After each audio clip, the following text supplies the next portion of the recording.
So I guess we could just start by saying that this is like our first episode, Ryan, that we're gonna do together, and we've been talking about this Long time. for a long time, right? Yeah. I mean, we did a couple of tests last week, and we were happy about those tests. So, we're kicking it off.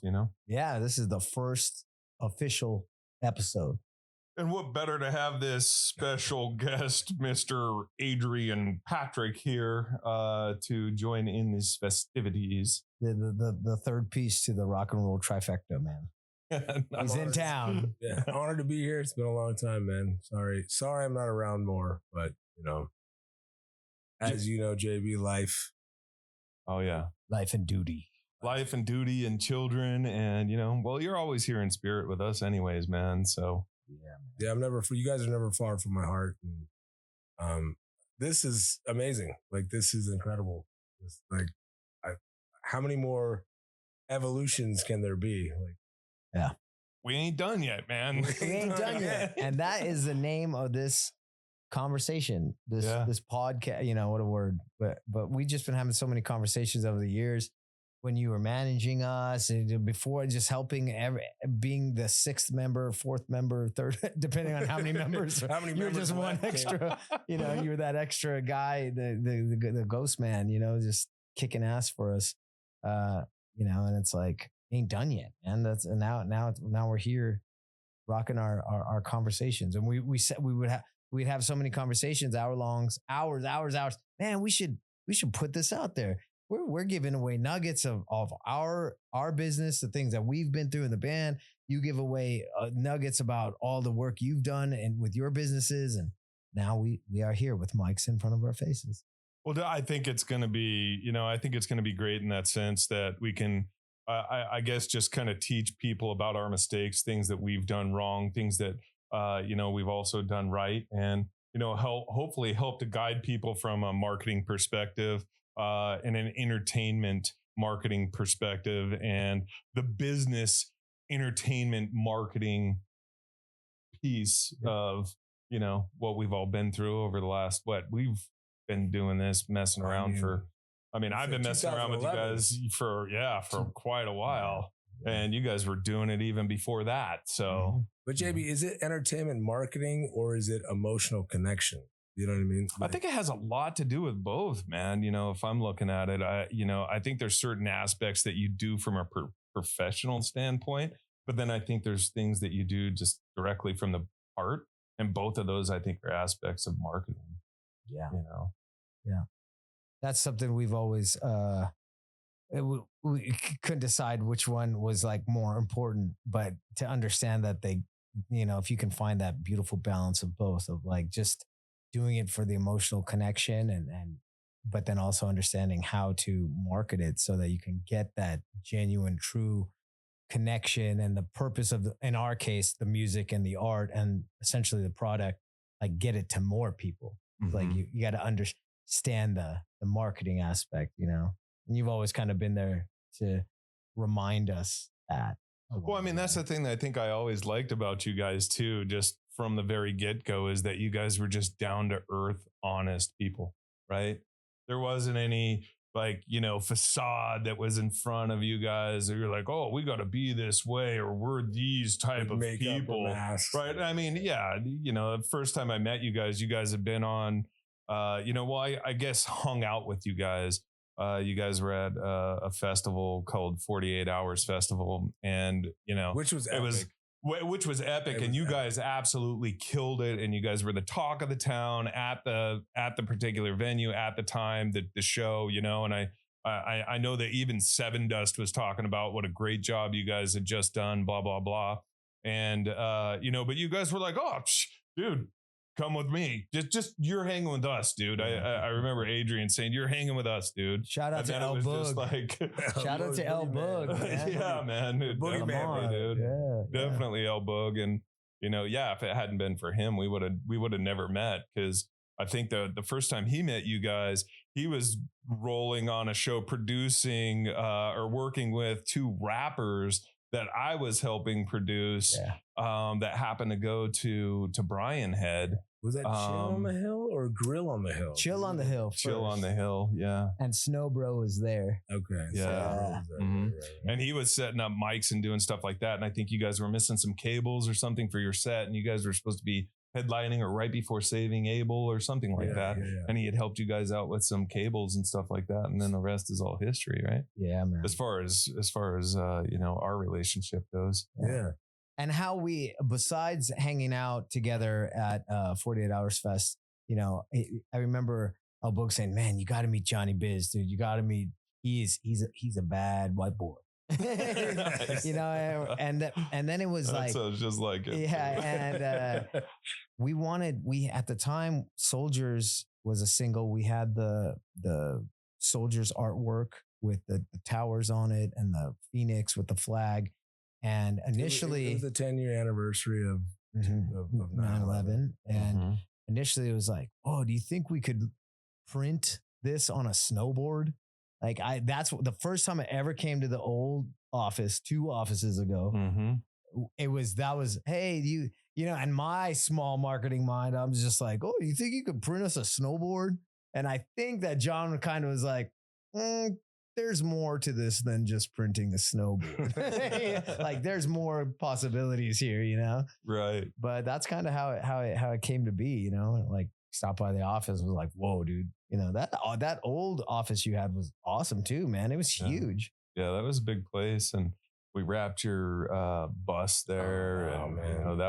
those are fun times. We ripped everything out of the inside of it and completely rebuilt the inside to put bunks in and everything else inside there. Don't make me cry on the first podcast here, bro. What's that? Don't make me cry on the first podcast. Well, you know what? Let's go back a little bit further, man. Like, let's go way back, way back. Let's talk about, like, Adrian, you came up with this band. What made you start from the very beginning? What made you want to be a singer? What made you said, I'm going to be a rock star instead of an attorney or something? Because listen, I know you're on top of everything else, man.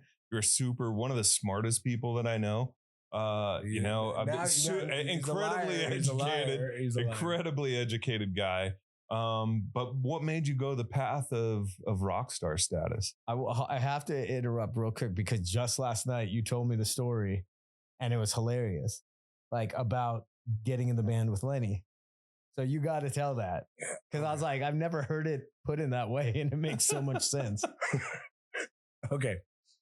All right. Do we have the time, correct? Yeah, we have whatever. We have as much time. Yeah, we have as much time as we need. So it must have been like right around 1999, 2000. Our grandma died in 2000, right?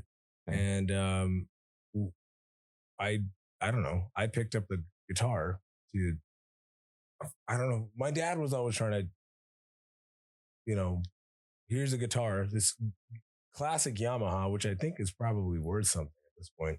Our Uncle David would come over and like on Sundays and like fart around with stuff. And so you didn't know how to play guitar at that time? I didn't know how to play guitar at all. And if you look back through the annals of rock and roll history, like most of these guys like started playing when they were like little kids, little guys, right? So I picked up kind of late, 20 years old. And we went to a show. My brother and I went to a show at Huntridge, but it was love the Huntridge. It was behind. It was the oh man, what was it called again? It was the Sanctuary. That was the smaller venue that was attached to the Huntridge, right? Mm-hmm. And I ran into this cat that I knew from high school from wrestling, and that was my first show ever, by the way. That was your first live going to a show ever? Concert. That was the first one? That's your first ever show. Dude, SR-71, dude. SR-71. Wow. Why you always kick me when I'm high? I was what, 9? Or 8? 9? Because you had seen Lenny again. Oh, this was college. Okay, so I was like 20. You were like 12. 12. Okay. Yeah. And then this guy is a very talented drummer. His dad used to play drums for Elvis. Okay. And I wrestled him in high school and I pinned him. And nice, of course. Of course you kicked his ass. it was, it's high school wrestling, right? Right. And I see him. I haven't seen him for like, I don't know, 2-3 years, right? And all of a sudden his hair is long and he's like, dude, we're going to be fucking rock stars, man. I started a band and we're going to be fucking rock stars, Adrian. And I'm like, dude, that sounds awesome. Right. Funny, because I just started noodling around on a guitar. Mm-hmm. I don't know, a couple years later, I start jamming with these cats. And this is Lenny, right?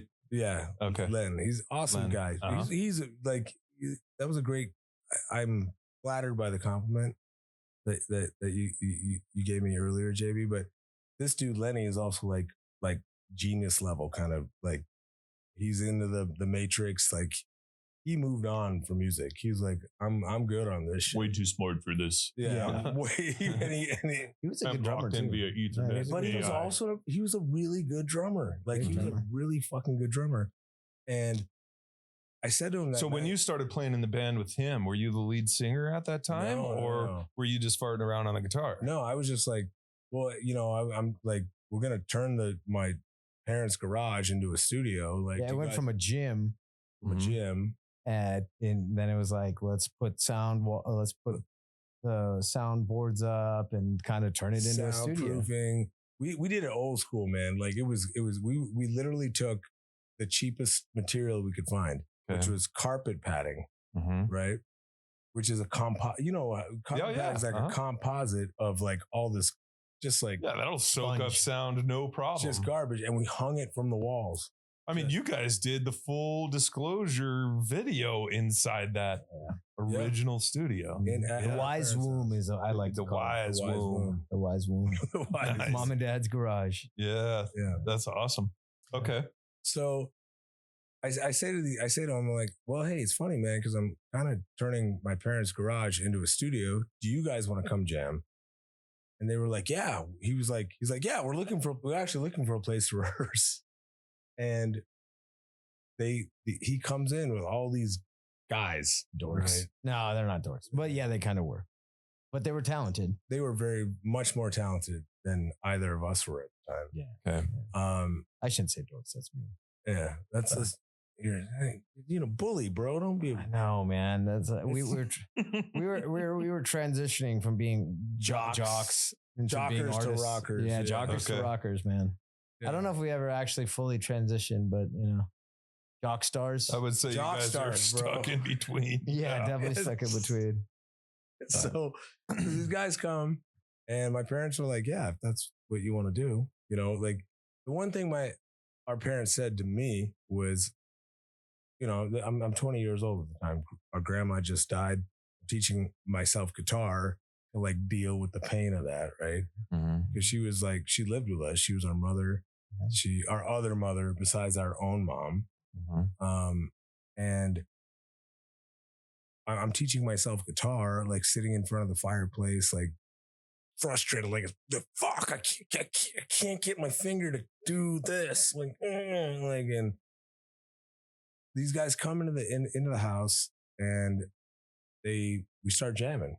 And it was beautiful because it was so innocent. Like, none of us had any idea, dude. You know what I mean? Yeah. We had, JB, bro, it was right off the tail end of Lifestyles of the Rich and Famous, which, all those 80s rock stars. Yeah.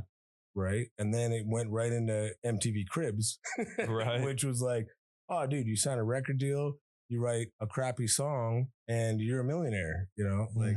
Yep. I've heard that term of you're only one hit away from fame. Just one song. One song will change it all, bro. That's right. Dude, it will, right? It does. Right? I hope. we're still going for that one song, bro. Fingers crossed. With a little bit of marketing help, maybe. Yeah.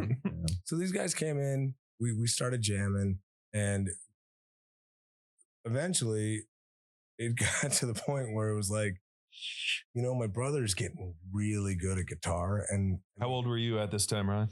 Well, I would sit in on their practices. I would every day, after school, they would be jamming, and I was just sitting, hanging out. And then in 8th grade, I got the opportunity, instead of going to Valley High School where you had gone, and everybody's gone, all of a sudden, my girlfriend at the time in 8th grade that I was going to be in love with and be together, she was going Guys, we're getting married, man. Yeah, man. Yeah. So she was going to the Las Vegas Academy for Theater. I met her because K.O. Knutson, I was a Zone kid. They actually have a magnet program, a performing arts program. And so kids would get bused from around the valley to go to K.O. Knutson. I met her in the last quarter of 8th grade. And then it was like, there was a program opening up at LVA, first year guitar program. I was like, man, we're going to be rock stars. Not even rock stars as much as, man, I got to go to school with my girlfriend. We're going to be together forever. Like, I got to, I freaking followed her. It's always the girl. It's always the girl, man. And so then I got into the school, and Joe helped me, amazing Joe Hardy, the guitar player before, helped me practice Smashing Pumpkins version of Landslide to get in. And I didn't know how to read music. I didn't know, I hadn't had any prior training. And Bill Swick, because it was the first year, he let me in. He's like, we need students. Even though you skipped the 2 of the 3 parts that were required for your audition, you can, I did. You nailed that one part. You nailed the one part. So you got promised, kid. And so then that is how I was able to kind of move quickly and start getting really good from freshman year. So then you're at that time 12, 13 years old then? Yeah, 13. Okay. 13. And then, we kind of, he was just like telling me on the side, hey, dude, like go through puberty and you'll be in the band. All right. Nice. You just got to get through puberty. All right. It's like, okay, as soon as I get through puberty. But we didn't, it's funny when those guys were coming over to our folks' house and jamming, we didn't even have a band name, right? Mm-hmm. And this drummer Lenny, right? He always just say like, I always thought that a really cool album title would be The Process of Otherwise. And I'm like, oh man, that's super like abstract. It doesn't really make any fucking sense. Uh-huh. You know what I mean? What does that mean? It's mysterious. That's what makes it such a cool album name, right? Right. So I got to listen to this. I need to know what the process of otherwise. What is the process of otherwise, man? Like, I can't Google that, right. And we didn't have a band name. And then I think within that week or maybe 2 days, within the week, I had a dream where someone asked me what the band name is. And in the dream, I said, Otherwise. Mm-hmm. And so we come back to rehearsal and I'm like, I tell them about this dream and they're like, dude, let's go. That's it. That's it. Yeah. Like, let's go. Right. And it's right. The word otherwise, right. You use it all the time in common vernacular. Mm-hmm. So I joke with people. I'm like, look, the whole fucking English speaking world already knows the name of our band. They just don't realize it. Right. Right. But it's not something very like specific. It's not its own brand in a sense. It's this abstract thought. If you look up the definition of it, it's other than supposed. Yeah. And I mean, that's kind of what we've tried to chase, that dragon of being not what if you look at us, if you look at my brother and I, right, we were told by the industry for years, especially me, dude, you got a tattoo on your neck. You want to sing a pop song? Like, yeah, I kind of do. Like, cause I wrote the fucking pop song. Like, right. You know what I mean? Like, I'm not like, you're going to paint me into this box, like pigeonhole me. Mm-hmm. But the name itself was like lending to our ethos of like, look, we're not gonna fall into whatever paradigm that you have planned out for us that you think is gonna make you money. Mm-hmm. Yeah. And I'm skipping ahead a little bit in the sense that we haven't even gotten. I mean, were you thinking about those kind of things at that time?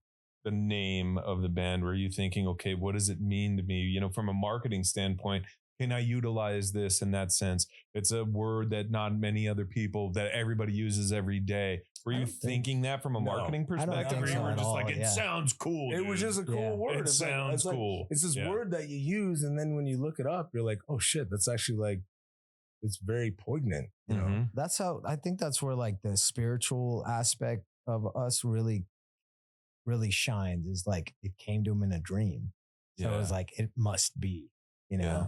And that's a lot of the ethos, like, especially when I came into the band, you know, it was like, man, we were so, and I don't even know if it's past tense, but like so like delusional of how like powerful and important, you know, the music is, you know, and it's transcended in our life by music, you know, and it's like, it's so important, so spiritual, the synchronicities and everything is happening for a reason and all these crazy things, you know. So it was definitely I don't think there was any, you know, marketing, a sense of marketing. It was like purely artistic and just just because it came to him, you know. Yeah. It came to us which in hindsight, I wish I had thought a little bit more of the actual like marketing product side of things, you know, like the branding at least. Were you capitalizing everything at that time? I know you always wanted that word capitalized so that it couldn't be just a generic word. Yeah. But then at the same time, you have the bars across the top, right, and bottom. Talk to us about that from that marketing perspective. I wanted to do that from day one, and then all of a sudden, Muse comes out, and they're one of the biggest bands in the world. rightfully so. Rightfully so. Yeah. Amazingly talented cats, right? Yeah. And then they start doing that. I'm like, fuck. Like, God damn it. Here's another word from common vernacular, but how do you brand it? How do you market it to where it's like, oh, we're talking about the band, not like my otherwise, or like otherwise, right? Like right. To give it some portent, you know what I mean? Like, and I mean, I guess that kind of plays into, I was going to school at the time for a marketing degree, which I think kind of helped. Yeah. Like, but it really was more about that spiritual thing. That's, you know, we don't ascribe to any particular dogma. You know, we're not atheists. I don't think, unless I'm speaking out of term here. You think, dude, I definitely believe in something. Agnostic. Yeah. Yeah. And the way that music affected us as kids, and same as you, JB, like you go to a show, right? You go to like a live rock show, and you're in the pit, and you're just like sweating your balls off, and like everybody's screaming the lyrics and the song, and like losing their shit over these words that came from another human being that are now affecting you on a level that you don't even really understand when you're 16, 17. You know what I mean? Right. I feel so alive for the very first time. Dude, POD like changed everything for us. Yeah. Yeah. POD. Yeah, they were a great band. Marcus is still are. Drop tuning, man. Drop D tuning. Right. And but see, and those days that when we were coming up, like those shows out here, there was this combination of like romance and violence at the shows. So it literally covered the spectrum of who we are. Like, if you know our parents, like it perfectly encapsulates the extremes of what this town is. Las Vegas is a realm of absolute extremes, right?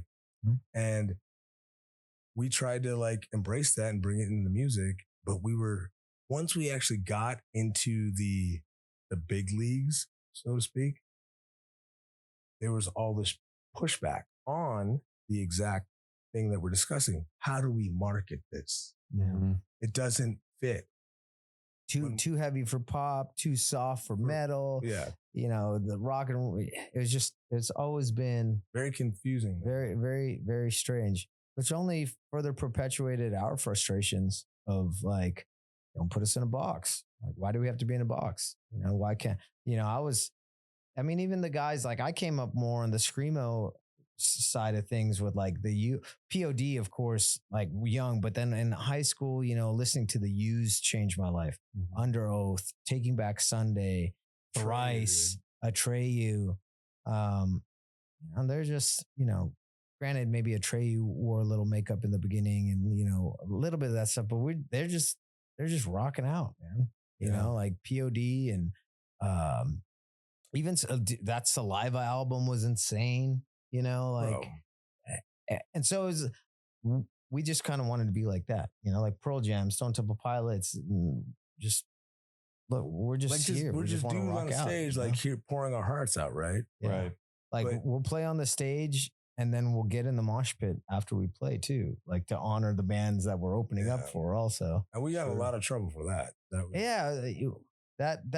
That tended to backfire, you know, and it was like, other than, I must say before we go, you became part of the fan base, and we can talk about that stuff as we go down the road a little bit on it, but you know, I didn't know what otherwise meant for so long. Like I never knew the actual definition of the word. You use it in you know, common vernacular and discussion all the time.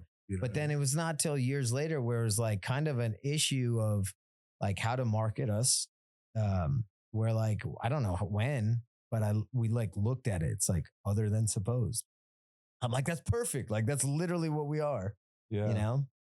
I always looked at it as, and by the way, this is kind of the first time that I'm hearing this. I never looked up the definition of it, never understood what the definition was.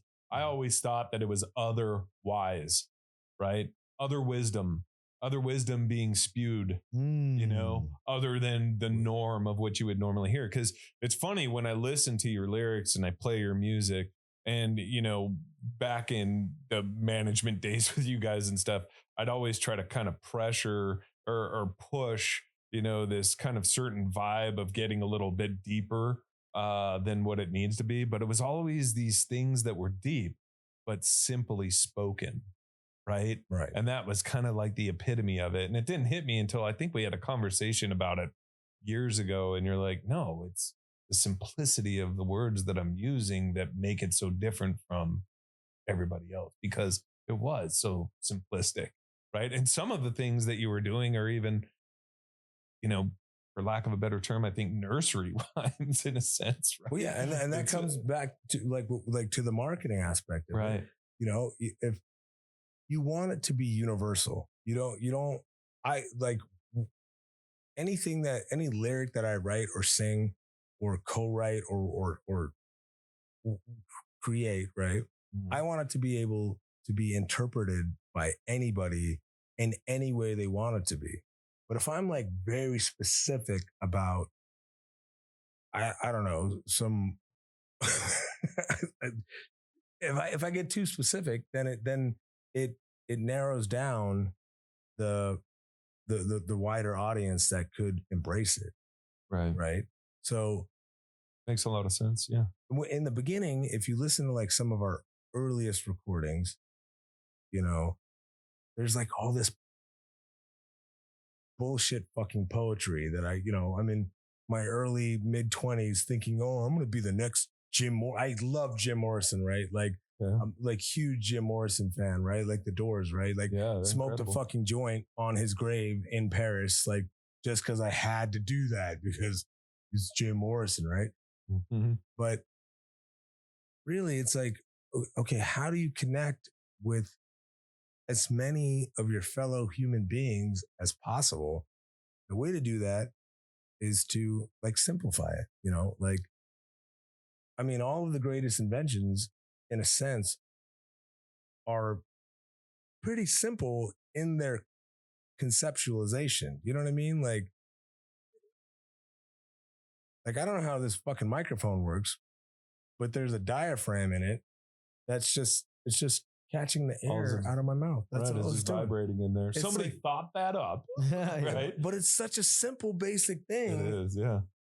like on that level. Mm-hmm. But now it's connected to all. And like that was the hardest thing, I think, for the industry. It was like, how do we connect them to this massive audience? Because really, it's the music business, right? Yeah. It's not the music artistry industry. It's the music business industry. Yeah. They only give a fuck about making money. That's it, man. Yeah. You know, and I guess you can't be mad at it, you know? Right. You can't because that's why those guys had those houses on MTV Cribs that we were like, you know, enamored by. And like, dude, that's cool, you know?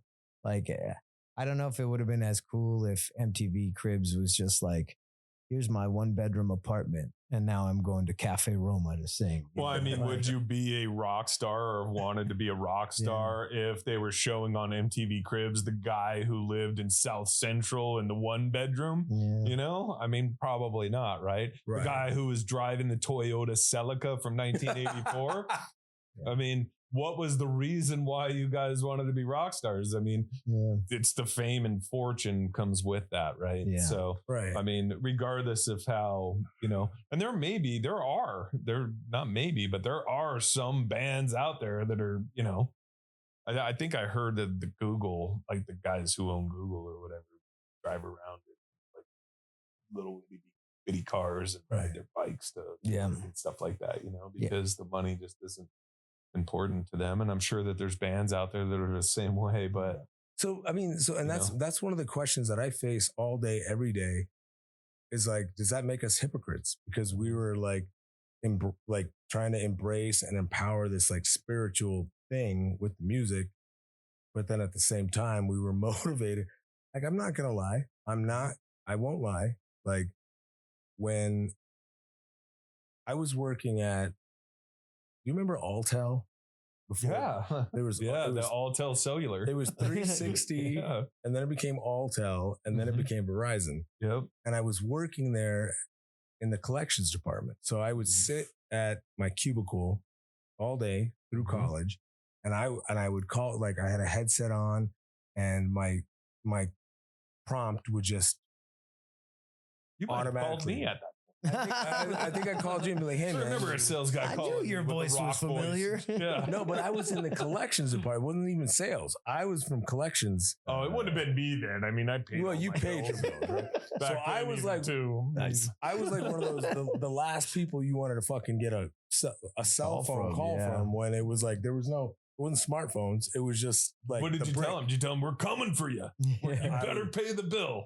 Hi, Mr. Johnson. I see here according to my records, you're 3 months behind on your bill, and I just wanted to double check and see. Do you want to continue? Click. You know, like that was like that's the break of it, huh?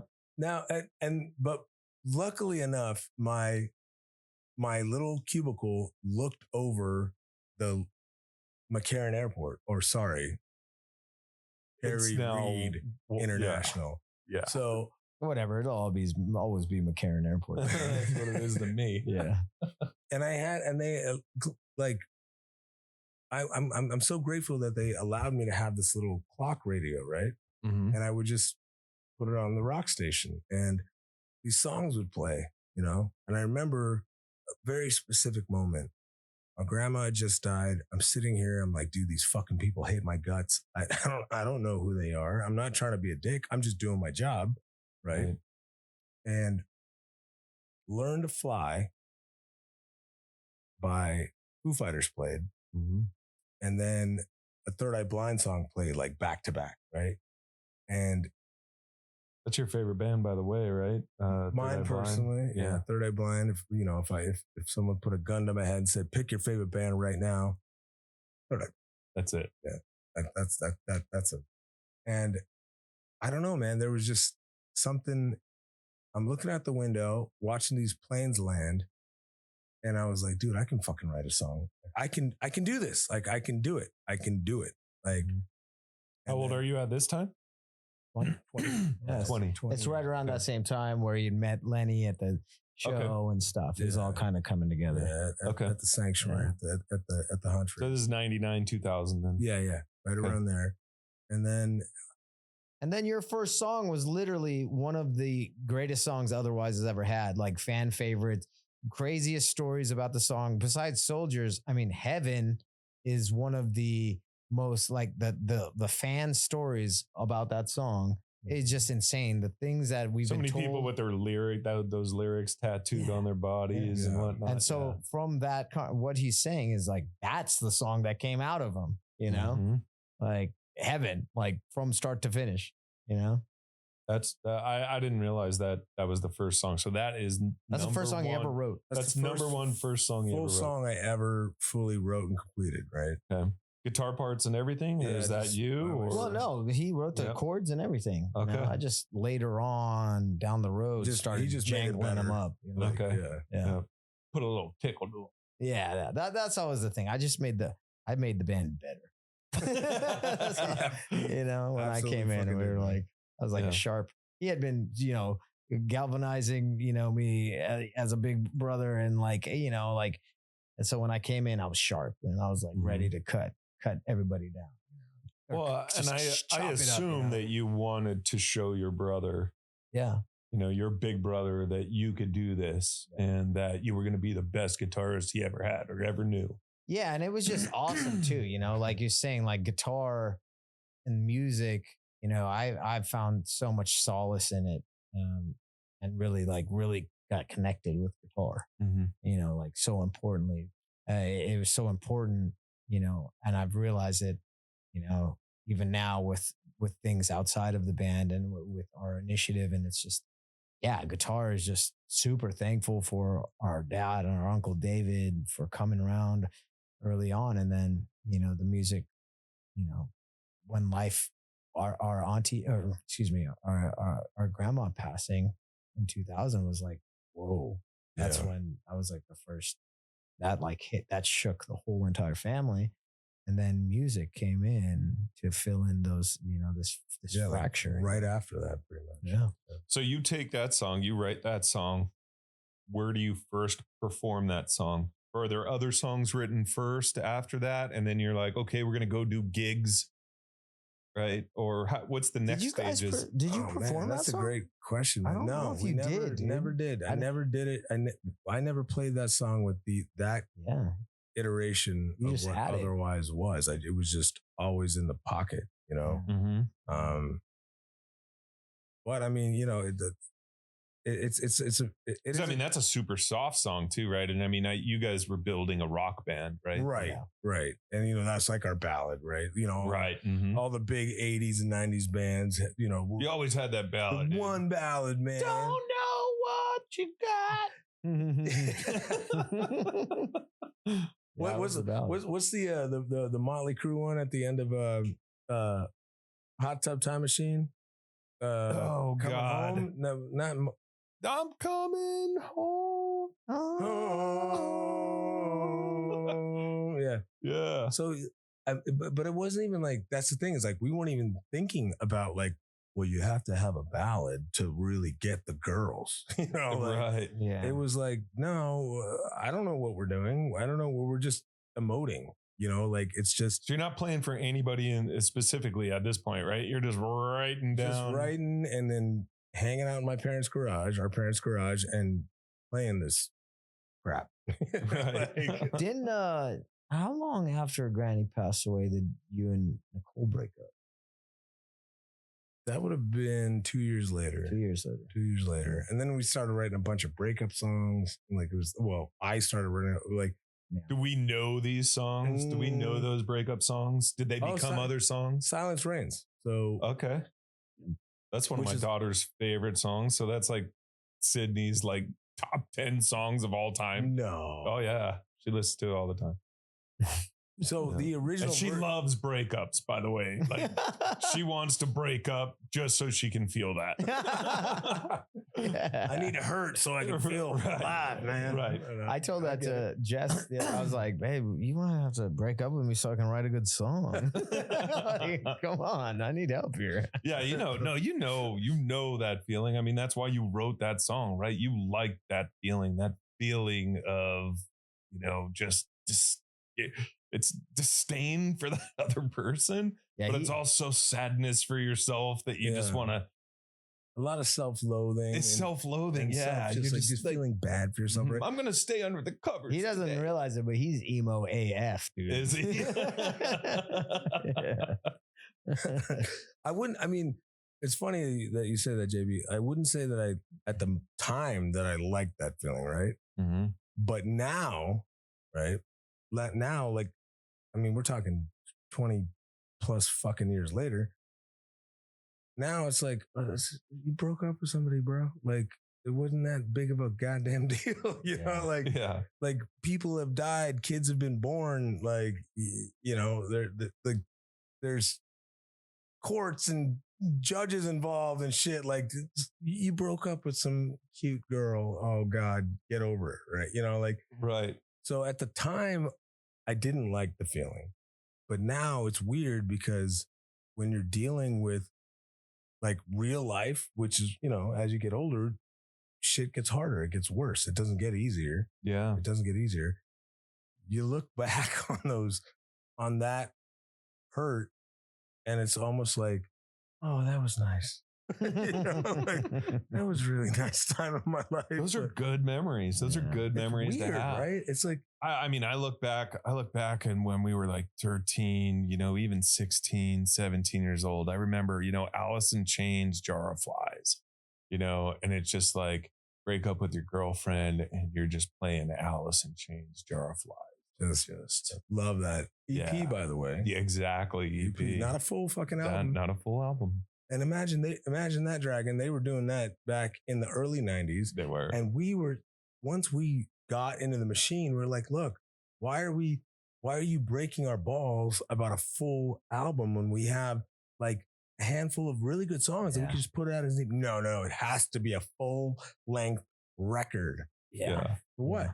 Now, with the advent of streaming, it doesn't fucking matter. Put out one goddamn song. That's what they do now, right? That's what everybody's doing right now. You guys are going to be doing that here soon too. And it's just one song at a time, right? No reason to drop a full length. Brian and I were talking about that last week, and it's just like, I used to listen to Tool specifically because I wanted to listen to the album from beginning to back. Right. And that's the way he wanted it too, right? That's the way Maynard wrote the album, is to listen to it from front to back. And that's and that was the landscape of the art form at the time. Right. But things change. Right. Times change. Kids today, they can't even listen to a full length album. They can't even listen to a full song before they're changing to the next song. Right. I know. I got two little kids and they're like, Dad, let's listen. I'm like, okay, I like this song. And then they're like, oh, next one. Like before it's even done. I'm like, I wanted to hear the break. Hear the bridge. Like, can we get to the bridge? Like, yeah. Mm-hmm. So, totally. But that's the evolution of art, the evolution of art, which I think is the most base and primal representation of the human spirit. You know what I mean? Mm-hmm. I guess in a sense, like art can be technology, architecture, these technical things that geniuses have a grasp on, right? But if we're sitting in the goddamn woods and we have nothing except banging on a log and our voices, like that's all you got. That's all you got, and that's that's it at its simplest form, right? That's art at its simplest form. That and maybe a rock that you can scratch onto another rock, right? Right. Draw yourself a nice little picture of that band. Our first album. That's right. There's the album cover. It's over there. Yeah. So where does that leave us? The band. So I still wasn't even in the band though I got in, then Teddy was in the band, because the fraternity, UNLV, there was a time where, SAEs, there were 4 out of the 5 guys of otherwise it was pretty much SAEs. Yeah. Right? It's funny, especially in today's culture, you think of the aspect of, and we're kind of going off on a tangent here, but like the fraternity aspect, but fraternal is it's a familial term. It means family, right? See, I didn't know that either. See, smart guy. I didn't know that. I'm paraphrasing, but it basically is like that makes total sense. It makes total sense. Yeah. I never thought about it that way. I've never been in a fraternity. I never finished college. Well, but you're in one now. You're in the wise fraternity. Yeah, there you go. All right. But we were blessed by having these. We developed these bonds in college, through high school, and dude, Vegas is a very weird place. Yeah, it's a very unique place, right? And if you're from here and you grew up here and you're not a weirdo who just like wanted to move here because they saw some fucking reality TV show, like the bonds that you make with the people that you grew up with are unbreakable. Yeah. Right? And a lot of our early, like, kind of, I don't know what you want to call it, like notoriety was all our homies and all our hot ass girlfriends were showing up to our fucking shows. Yeah. You know what I mean? Even though we sucked at the time. Yeah. Not that we suck any less. This is year. What year is this? Just so we can put a little circa stamp on that. That 04, you're playing shows. 2001 to like 2004, 5, right? I got in the band 2004. Yeah, you were 16. Because there's an album out by a band called Otherwise that is from like 2003. And that got stuck in Apple Music for quite some time, where it was one of your albums, but that's not one of your albums. Just so everybody knows, that's not one of your albums. Yeah, and I listened to a couple of songs and I was like, okay, whatever. Like, it sounded a little bit like Blink 182 to me, if I remember correct. Like that. I never listened to it. Yeah, it was like kind of like a pop punkish kind of thing, if I remember. And I mean, they were actually, I believe, served a cease and desist letter. Yep. At some point from our. That's all I was focused on. I never label. listened to them. Yeah.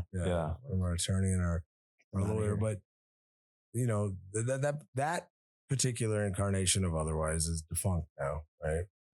But that's the risk you take when you're like branding yourself, you're marketing yourself with something that, I mean, it's not completely original. Obviously, it's just a word that everybody uses. Right. We didn't make up a name. We should have, I guess, at some point been like, you know what? Let's fucking burn it all down. Let's rebrand and let's just have this thing. Well, they did that with Fatter Than Albert, right? Fatter Than Albert, which I thought was a fantastic name, right? Just an awesome name. And they're like, oh, that just doesn't sound right.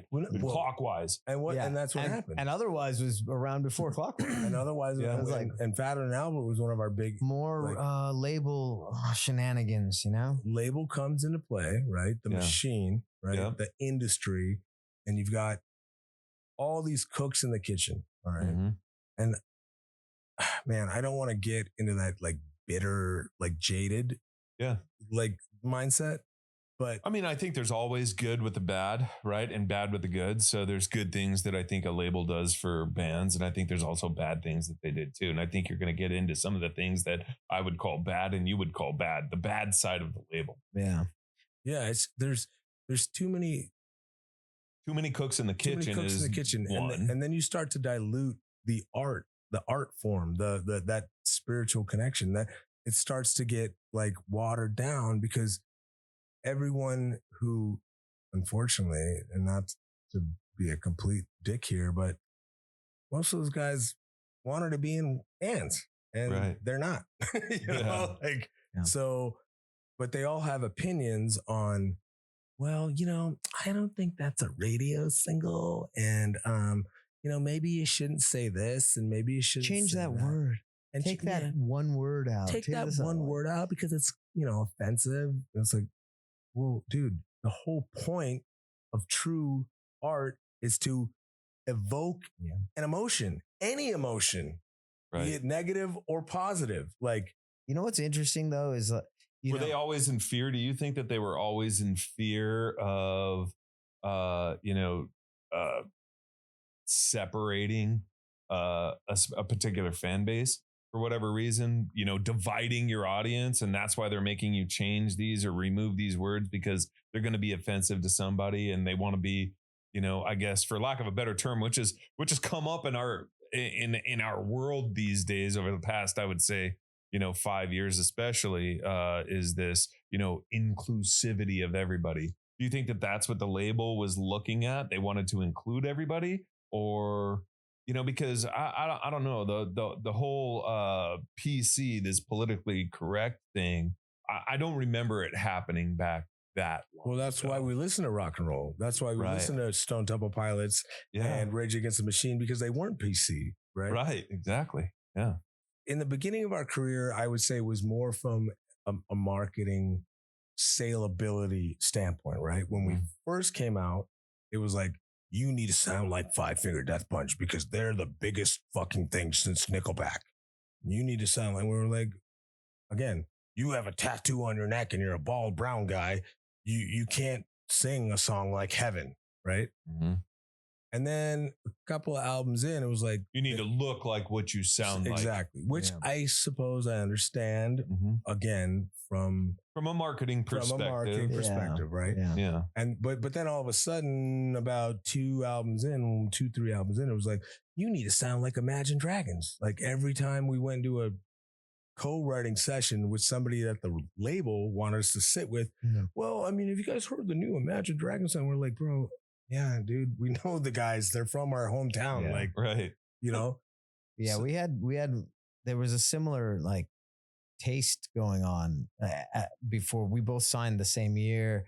We were the biggest band. They were opening up for us. We opened for them. Then we opened up for them, and then they signed to Interscope. We signed to Century Media, but we experimented a lot with, the electronic sounds, heavy. We worked with Dino De Maria. Oh, I mean, I remember some of that old stuff Nick too, because I still Giordano. have a lot of that old stuff too. Yeah. And it's like these sounds that you guys were making in 2007 and 2008. Inside. No one was doing that, dude. Nobody was doing that stuff. Well, I mean, like Linkin Park and Incubus had those sounds. Yeah.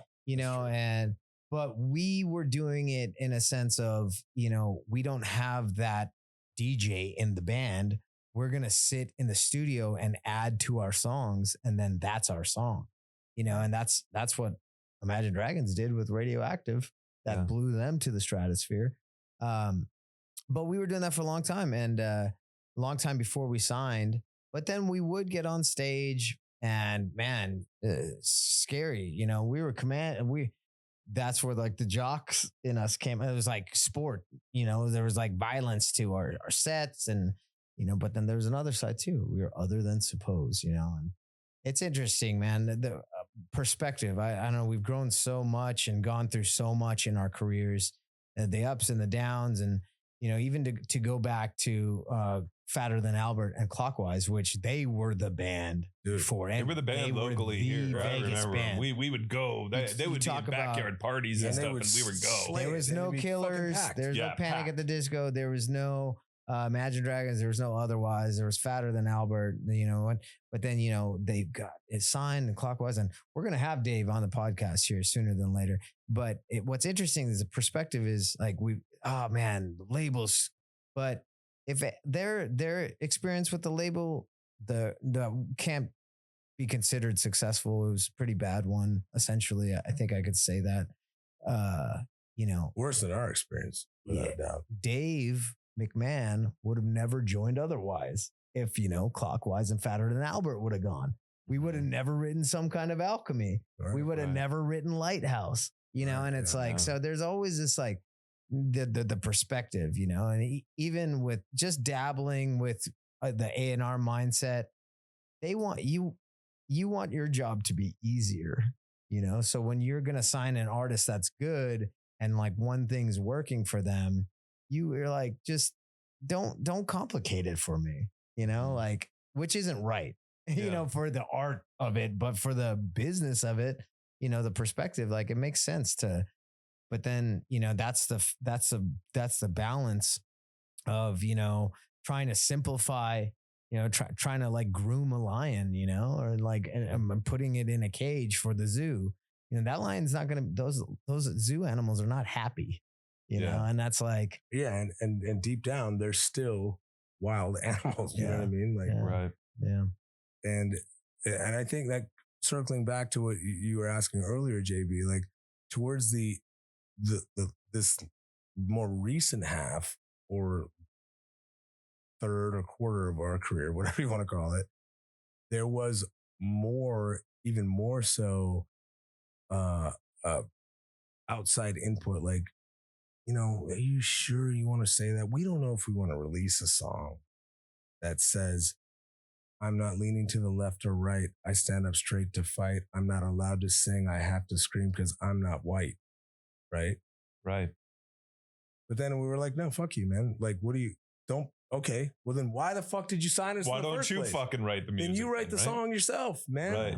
Like, yeah.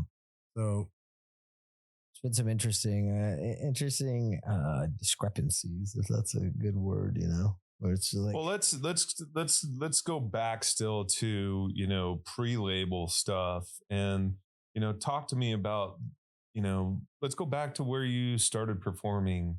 Were you only performing in Vegas? Where were you guys performing at? What year did that start? When was your first show? Oh man, I mean, yeah, mostly Vegas. Dude, what was the first show you played with? The first show was, let's see here. We got Cheyenne Saloon. Cheyenne Saloon, yeah. I'm trying to think. It was a week before my 16th birthday or a week after my 16th birthday. Cheyenne Saloon. Yeah, and he had to play and then get out and stand outside. Yeah. Wow. Oh yeah, because it's 18 and over, Red. Yeah. Well, it's 21. It was 21. It's 21 and over. Yeah. And he was 16. Right. And he just had to like stand outside with his and gear wait and just wait while we're all hanging out, drinking beers. Yeah. No, I loved that place. That place was great, and I used to live right down the street from it at that time when it was really popular. And it was, the thing about the Cheyenne Saloon was like, it's like the closest thing that I think Vegas has had to like a Whiskey a Go-Go or a Roxy, because a lot of big bands played at that little shithole. I know, it was a small place, and there wasn't a lot of places that you could go to watch rock music. I think the Boston Grill was another one. Yeah. Right. I never got to play the Boston. That was a little bit before my time. Yeah. Okay. I played it once, and I told the worst fucking joke when our guitar player, Joe Hardy, had broken a string, and I'm singing, right, for the band. I told the worst fucking joke ever just to kill time while he's like trying to change his string and shit. You're pulling out the one-liners. I was like, I'll tell some jokes, I guess. I don't know. And I told this in between songs, or does it happen in the middle of a song and the song just stops? No, he'd broken the string, and then we were like, and he was like, I gotta change my string, and I'm like, okay, shit. Well, I'm up here, and at the time I used to play while I sang, right? Yeah. Not very well at all. So good thing that's gone away. But I don't even know if I should repeat the joke. We need to hear it now, dude. Which You've one been is talking the teddy bear one? It's the burrito joke. Oh God, yeah, that's a good. You need to say it. That's rough. All right. Well, I'm a dad now, so I wasn't at the time. Okay. You're gonna get this canceled before we even put it out. It was a joke about burritos. We'll just leave it. We'll leave it at that. Yeah. And I say the joke, and the whole crowd is dead fucking silent, right? Dead silent. And one guy in the back goes, yeah! Like, and I was like, okay, this is fucking rock and roll, I guess, man. Like, what else was I supposed to do? There was no like DJ that we didn't have. Nobody used backing tracks at the time. So note to all those bands out there then, if they break a string, the next step is joke telling. So they need to have a few in the pocket, right? You better have a stand up in the band. That's right. Bro. Stand up in the I would probably say like have a jam ready, like for whoever. I would suggest that to like younger kids. If there's like any person who messes up in the band or something's going wrong with their stuff, like anybody, any combination of the one man or girl out, have something to hold over the time. Don't do the burrito joke. Don't tell jokes. Don't fall into a bridge or something. Yeah, like you're not as funny as, as like, go be a comedian, know, but like you say funny stuff, but like there is, a time and a place for all that, so that's what I would suggest. Okay. Apparently the burrito joke is not that great a joke. Yeah. It's still my favorite joke. Except for the one guy. It's still my favorite joke of all time. But if we were to put it out on the Ain't Done Yet podcast, I'm sure you would get canceled immediately. Well, you know what? I'll just wait till after the show and then you can tell me. Ain't done yet until now. Until now, you done. Now you done. You done. You done yet. You done now podcast. Oh man, that's good. Oh man. And so that was, that was the early. It's like 2004, 2006. Yeah, like the early aughts is what they call them, right? Like after 2000 are called the aughts, right? Yeah. And then at that point, and my brother was not joking. He was not being egotistical when he said he really did make the fucking band better. Like it just got better, and like I was just really. Were you writing all the time? Were you working on the music all the time? How did you make it better? When I came into the band too, Alan Doucette shortly came in right after. Too. Right. So he was a great drummer. Him and I were younger guys coming up with what was cool at the time. Alan was like a metal guy, but he looked like he should have been on the cover of like Lad and GQ, and like it was awesome. His mother was a extremely famous Olga Briskin, who's a very famous Spanish violinist and vocalist. So she would like play violin. Like she was like, his dad would make her costumes. He was a costume designer. Yeah. And so Alan was just a rock star already. And so, and I got to play one show with Devin Harris, and then he was ready to leave. So like I came into the band with a kick-ass drummer. So it was like this package deal that really just like otherwise, and youthfulness, youthfulness. And also, man, Alan and I would just like jam and make stuff like happen, and Teddy was awesome too.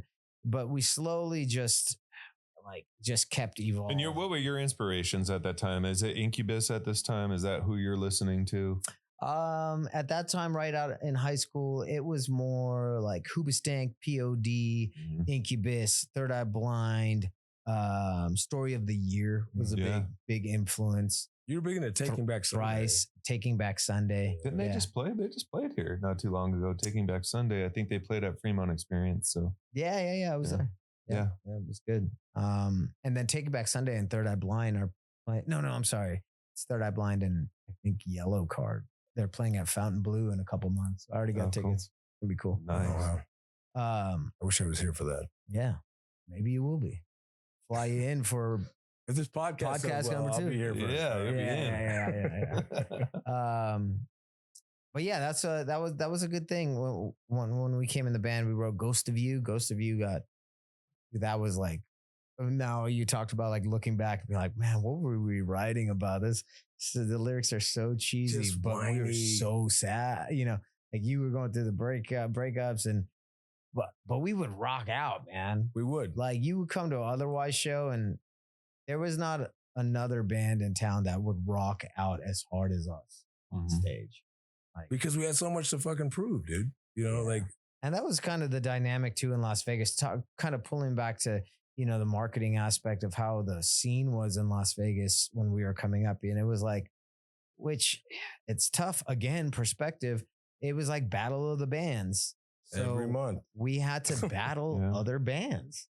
So it really created this like, fuck you, we're better than you. Yeah. We're better than you. It was very adversarial instead of being like, from what we understand and having toured, a lot of other scenes are like, oh, well, let's be friends and let's lift each other up. Here it was like, fuck you, my band's going to beat your band. And we would, we won a lot of battles and like people were mad at, haters. They hated it. There's a lot of, I mean, there's guys to this day, which, like I'll go past them at a club or a bar or whatever. Or Guitar Center. And it's just nice. and There he is. And then I'm like, why is that? Why is he? Oh yeah. I remember you were in that band. That's right. You guys lost to us 20 years ago. And you're still butthurt about it. Yeah. But then perspective too is like, for a long time, it's like, man, that was so adversarial and, don't do that. But then running a music organization, we're like, oh, what's the next event that could really bring some eyes and get people? We should do a battle of the bands. It's just like comes full circle. And I'm like, no, don't do it. But that would be such a good idea. But no, don't do it. So it's just this balance of, I always thought competition in general is great. And the reason why is for exactly those reasons is that it makes you strive to be better. Yeah. It makes you strive to be better than the other guy. Competition, I think, is always healthy. Without a doubt, JB. Yeah. But it's, as we all grew up playing sports, right? Mm-hmm. In the athletic world, competition there's a very set metric. You can be like, this is how many points you scored. This is how many touchdowns you had. This is how many guys you pinned. This is how many home runs you made, right? Mm-hmm. It's how many guys you knocked out. It's all math, right? Right. But in our world, it's completely fucking subjective. Yeah, it's subjective to the person listening. Yeah, just like, oh, well, we don't like that song, and so you lose. It's you know what I'm saying? Like, there's no way to actually, in a completely artistic realm, no way to measure it. No way to really measure. Like, okay, who's better than who? Oh, well, this band sold way more albums than us, but. Okay, have you heard their last single? It's garbage. Like, I'm not sure, but the irony of it is I have you've been judges for Battle of the Bands. 2. Yeah, I've now been a judge. We've been judges now for I've been a judge at a couple of wet t-shirt contests. Yeah, those nice. Those are good. Those are great. We definitely need more of those. You got to do more of those. Man. Those are definitely good for society. For sure. but we were also one competition.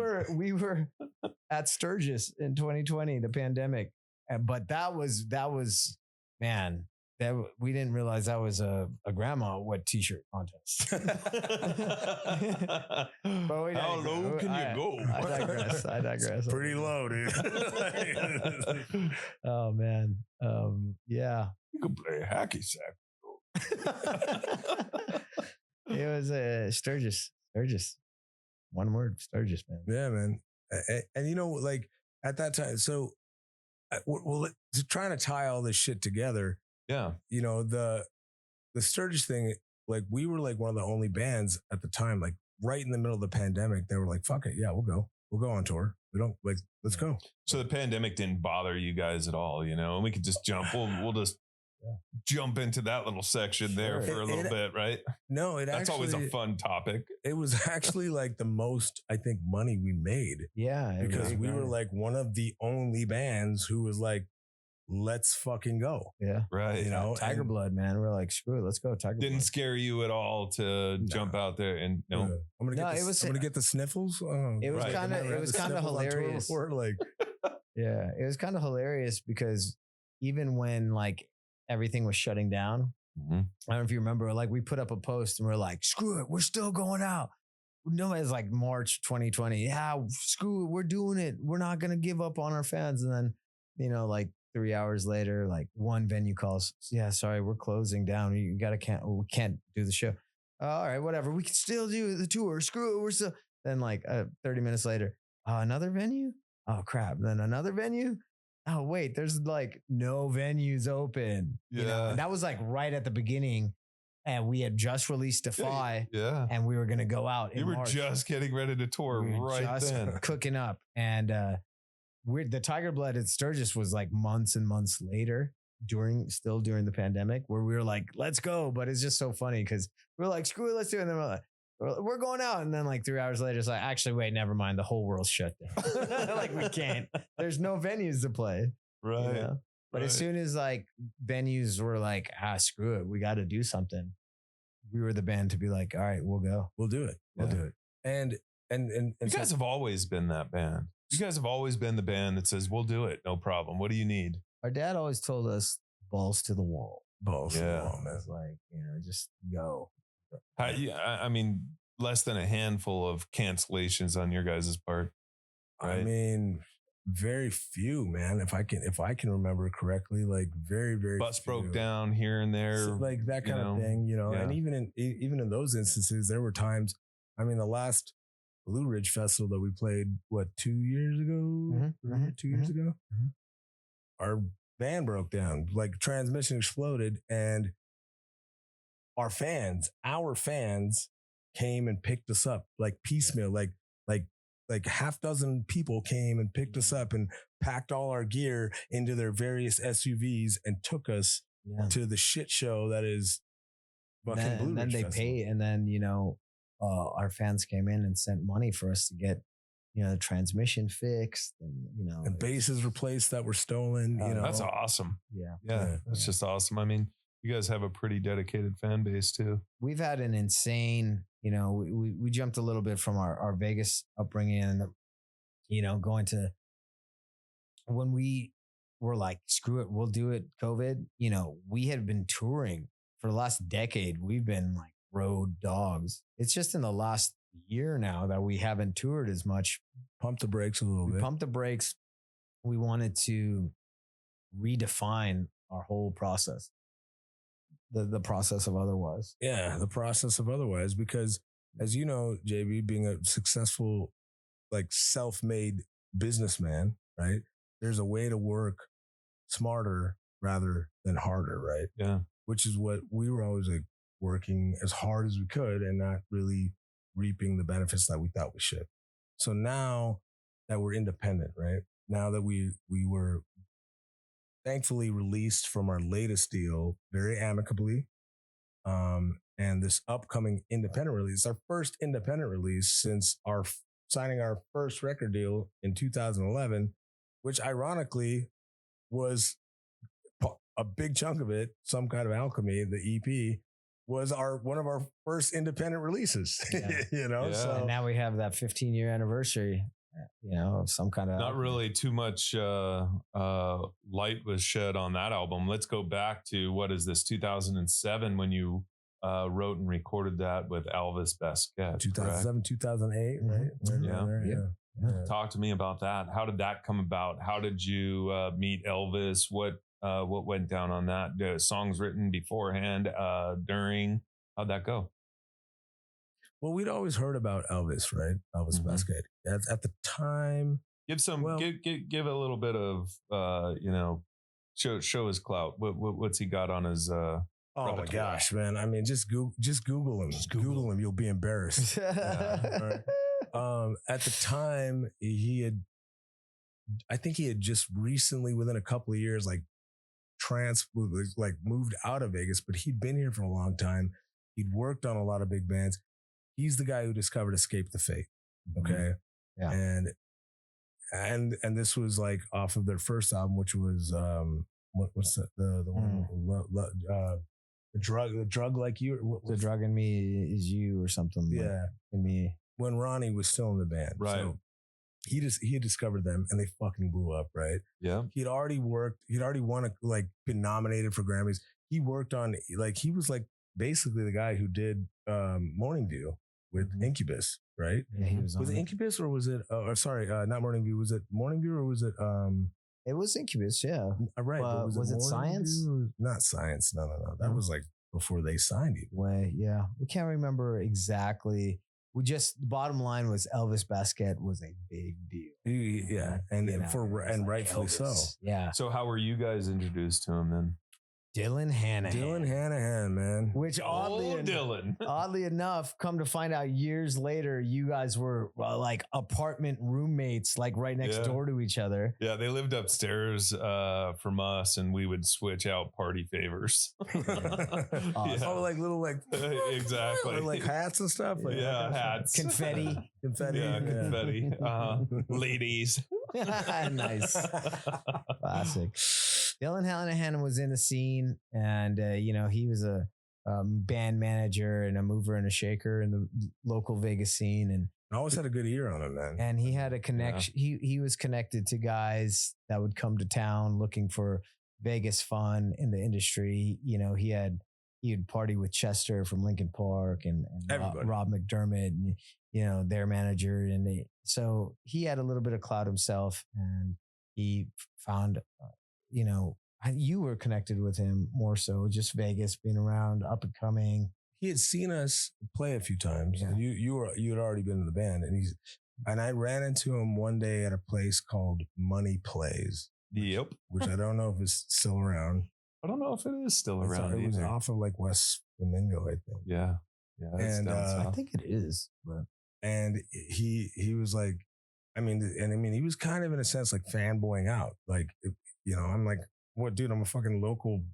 I'm in a local band, bro. Like, why are you? And he was just so like passionate. Like, you guys are a great fucking band. You need to be bigger than you are. Everybody needs to hear your message and see like the people that you and your brother are. Like, let me help you with that, right? And I was like, okay, sure. Like, let's go. Like, well, fuck it. I didn't know what the hell was going on in the industry. Like, I didn't know how the game worked, right? Right. So he starts helping us out, and we, through him, one of a good friend of ours, we just did the Mountain's Edge music festival with Saliba. Him. Yeah, Brian Saliba, who's another name. Brian Saliba. He found Imagine Dragons, basically, and Saliba basically is the guy who like gave Imagine Dragons their first gig, right? Yeah. Saliba was one of those names. Basket was one of those names. Like back in the day when we were like, these are the guys that we need to like try to like work with to move. Saliba sent us to Danny. He was the first guy who sent us to Danny Wimmer at Chill on the Hill. Wow. Yeah. Mm-hmm. When we opened for Saving Abel. No kidding. Yeah. And so Dylan Hanahan, God rest his soul, man. He fucking was like, basically, long story short, his mom passes away, right? And he got money from her insurance. Okay. And he used that money to invest in us to go record with Elvis Basket. And we recorded the original versions of Some Kind of Alchemy because of Dylan Hanahan. Yeah.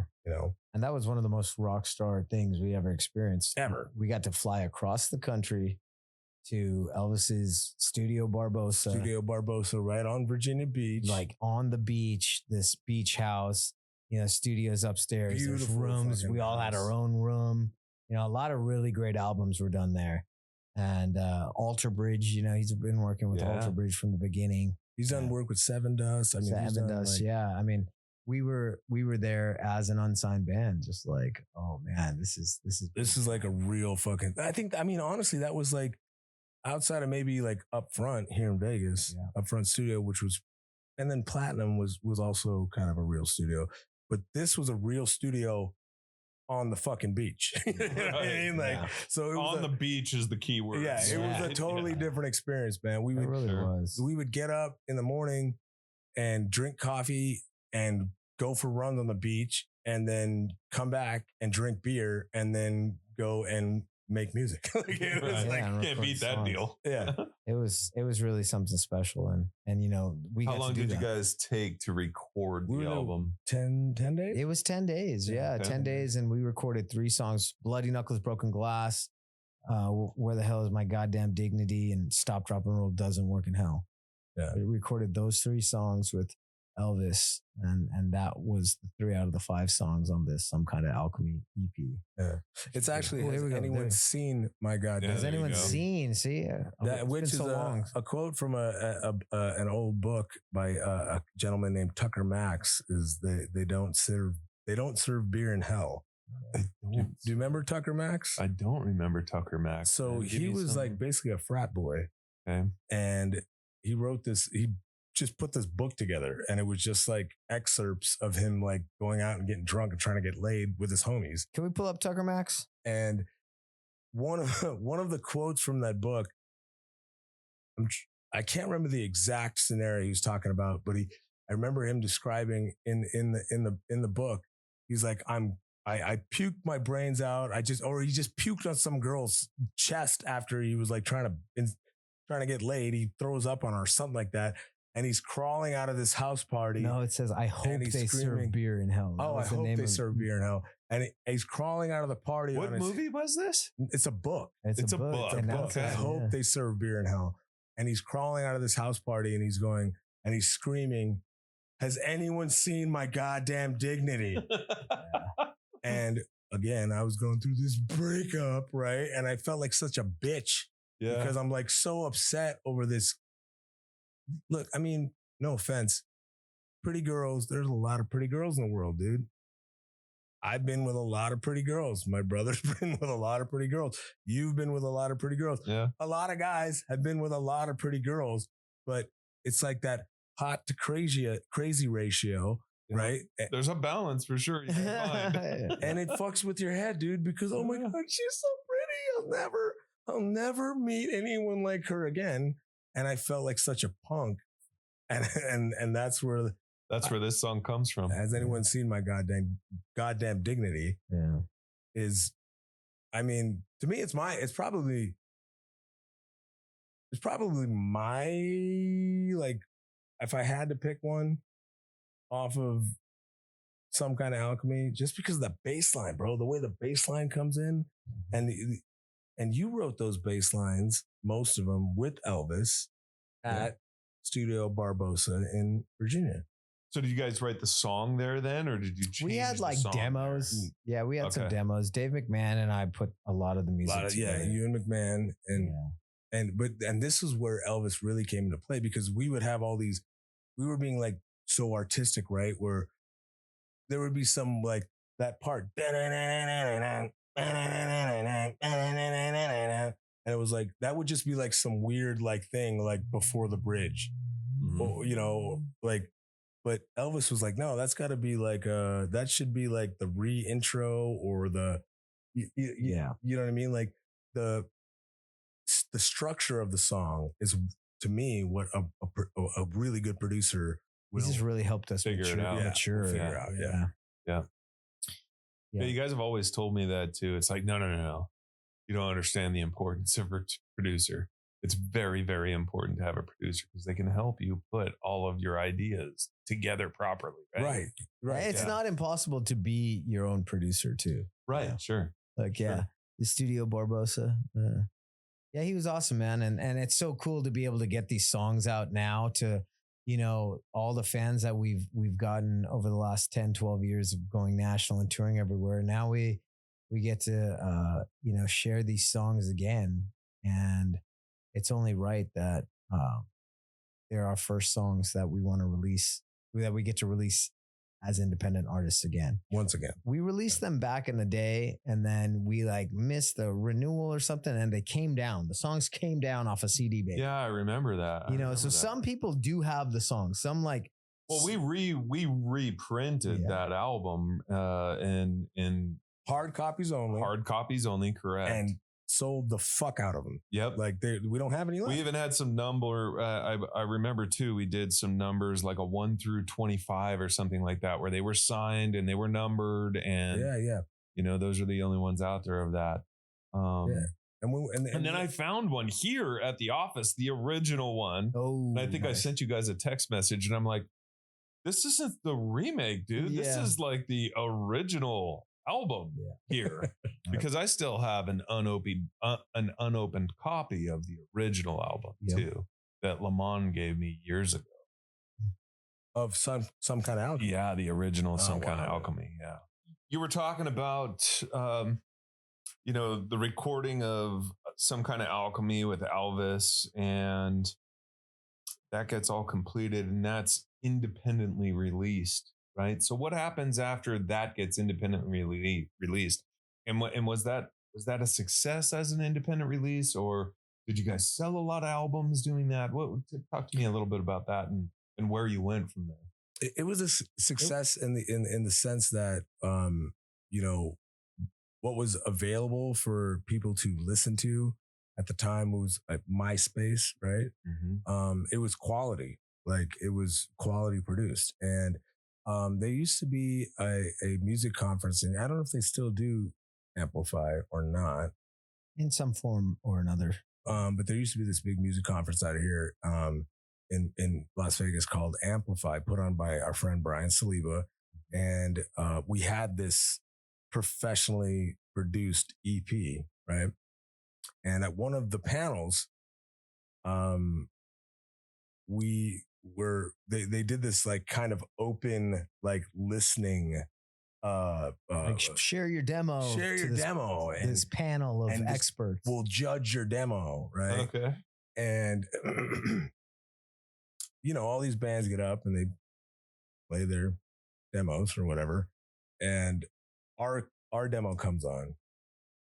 And one of the guys who's on the panel is a cat named Burko Pierce. And Burko Pierce I know Burko.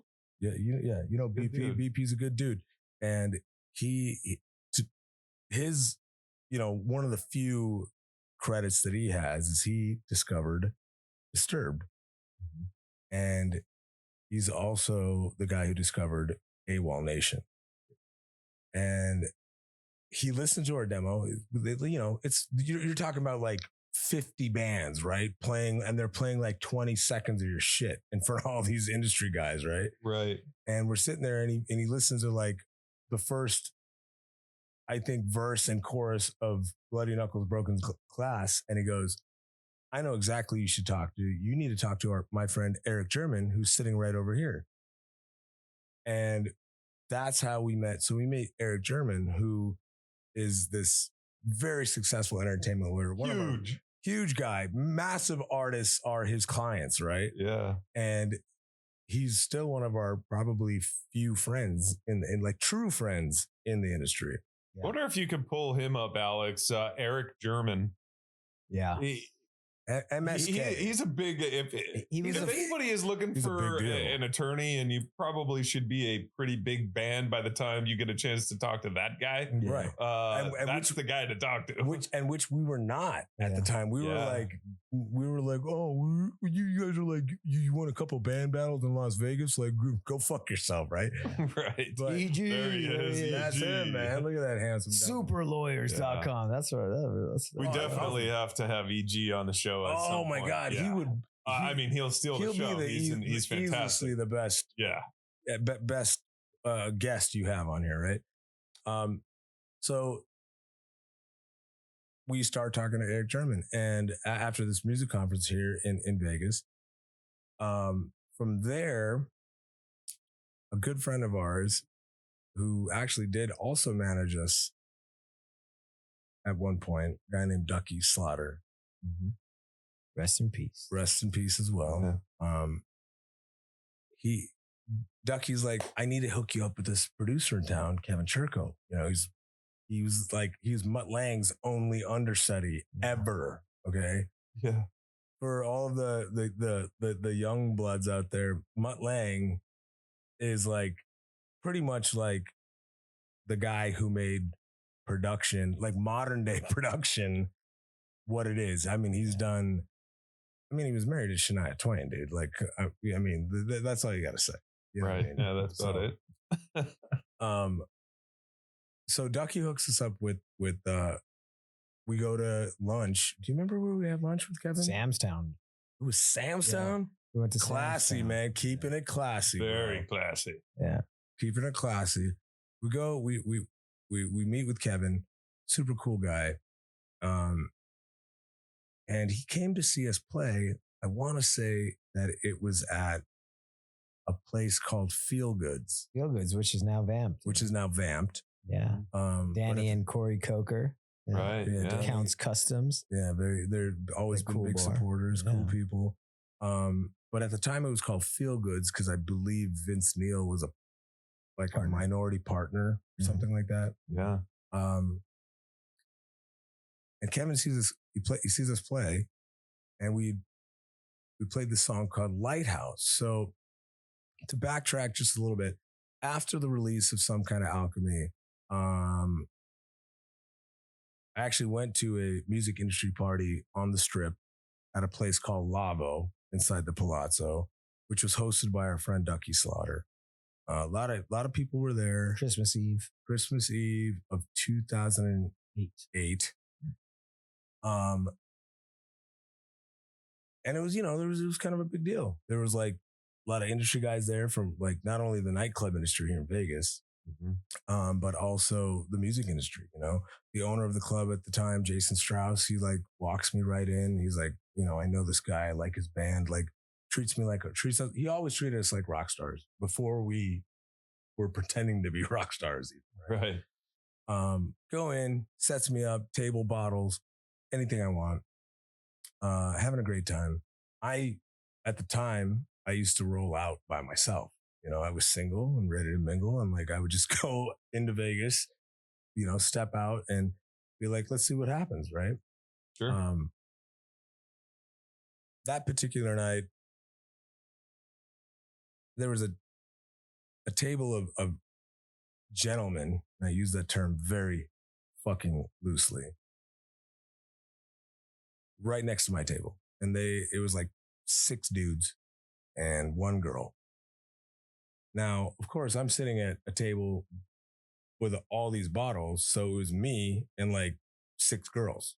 Right. Because you know how it works in Vegas. Like, of course. You know, oh, free drinks. Yeah. Oh my Over God. here. Oh, what's your name? What do you do? Right. We were at Odds On that night too beforehand. And I had just started dating a girl. So I went back to the house. I didn't go with you. Were we recording it Odds On? Yeah. We were just like demoing out stuff and just ideas. Like, wait, just the Odds On over. Well, no, now the Tone Factory, but what was it called? At the time, Vinny's place. It was up front. Upfront Studios. Odds On was off right. Yeah, Odds On, I believe, was off of like Maryland and like close to. And I wasn't even of age yet. I was 20 and I didn't go. I couldn't get into the Palazzo. I couldn't get into Lavo because it was like they were a higher end club. On IDs and my fake ID had just gotten taken away like recently, and so didn't have that beard then, did you? Yeah, I had the beard. Yeah, the beard, but I just didn't have the since fake like 3rd ID. grade. Yeah. So I didn't go with you that night. You know, and you pulled up to that club by yourself, you know, which was not not uncommon. Uncommon. Like I would do that all the time. Like having worked in the industry, in the nightclub industry, like while we were trying to get the band going, I had a lot of friends, right? So I would go out. Long story short, this one girl that was sitting at this guy's table, she comes over to my table, which is like literally like from where we're sitting now to like the corner of the room. You know, you know how they. Yeah, 10 feet away, less than 10 feet away. Yeah, because it wasn't a nightclub club. It was like a lounge club, right? Yeah. It wasn't like a big giant nightclub, so it wasn't super loud. It was a little more intimate. She comes over, sits at the table. I pour her a drink, whatever. I talk to her for like, I don't know, maybe 5 fucking minutes tops, right? And she leaves. Like, whatever. Okay, next. Right. Like, yeah, got all of this. Yeah. Like, and but the funny thing is like, our dad always tells us situational awareness, right? There's an old term that the homies use from the East Side, ESSA, East Side situational awareness, ESSA. That's why I always sit in a restaurant and look at the windows. The door. That's dude. right, the doorway. Yeah. I can see what's going on. Dude, and my wife to this day still, I'll be like, we'll sit down. I'll be like, yeah, I don't want my back facing the door. Tell my wife the same And why are you thing. being a weirdo? Don't be a weirdo. Nothing's going to happen. I'm like, okay. Just in case. Look at the scar on the back of my fucking head and tell me nothing's going to happen, right? Right. So I could see that they were like, these guys were like pissed that she was sitting at the table, right? We leave the club shuts down. We're all leaving the club. And these dudes jumped me outside of the club. Yeah. Broke my jaw in 3 places. I still have I tell my sons it's my pirate tooth. And you see that one right there? This right here? And look, it's like, it's a dead tooth, you know? Mm-hmm. I was wired shut for 2 months. Wow. And this was just after we had showcased for Tom fucking Mackay from Universal Republic. And he's like, yeah. And now you're in the hospital. So does he know that you're in the, can you pull that up for us, Alex? So Tom Mackay, a massive player in the industry, he basically invented The Voice. Yeah, it's just he was a big deal. He was a big deal then, and he's even a bigger fish now, right? Right. And he comes to see us. Super nice guy. I assume. Yeah, nice guy. Dude. Yeah. Very nice guy. Comes to see us at the Shine Saloon at like 2:00 in the afternoon on like a Tuesday. Yeah, right? we packed the place. Packed the place. Nice. Like the only time that we could get like a private showcase at the Cheyenne, like anywhere, right? We were like using can we play here? The Cheyenne Saloon loved us because we were always packing it out and like up in their bar sale. So they're like, yeah, we'll open it for you for an hour. Do your showcase. Do the showcase. I leave for Belize like within 2 days. I fly out to Belize with some hot chick who flew me out to Belize, right? Go to Belize for a week, come home, and then I go to this industry party on Christmas Eve. And these guys jump. Yeah, it's on. There's footage of it too. Like there's hotel footage of these pieces of shit, douchebags that like attacked him from the side. We like one of the brothers from behind punched him in the back of the head. So then he like situational awareness. And he punches him in the back of the head and then like runs away 15 feet away. And then you can see that he's now focusing on him here.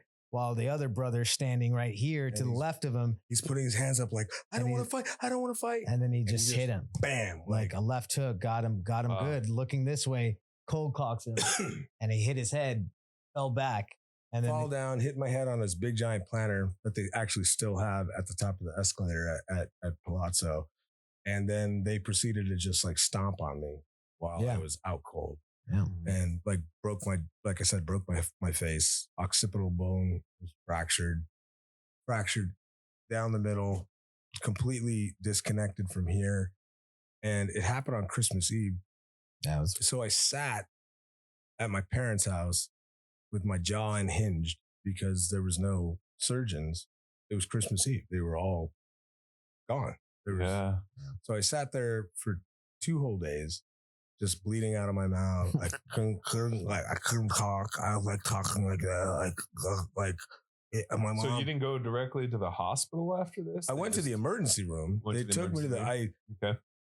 The last thing I remembered was getting hit, and I turn around, and I'm like, all right, motherfucker. And as I'm taking my jacket off is when this punk ass little bitch brother hits me.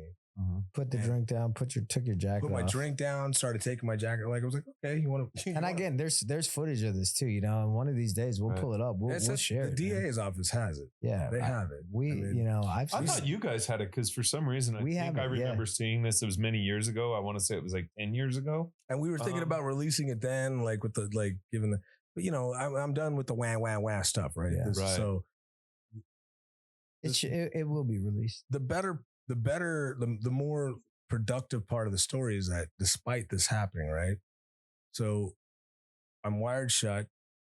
The deal with Tom Mackay and Universal Republic disappeared. We tried to, keep it quiet, but dude, we were one of the biggest bands in Vegas and like shit got around. Like, dude, Adrian Patrick got jumped, and his job, it's like shit. His face is spread through the clubs and the casino, so it got like wildfire. We tried to hide it because like holy shit, we're about to get our deal.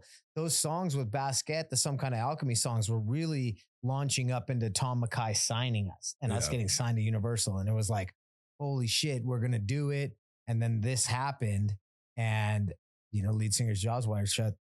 Universal disappeared. Just gone. It's gone. It's off the table. Yeah. And at the time, I was kind of like falling for this chick, right?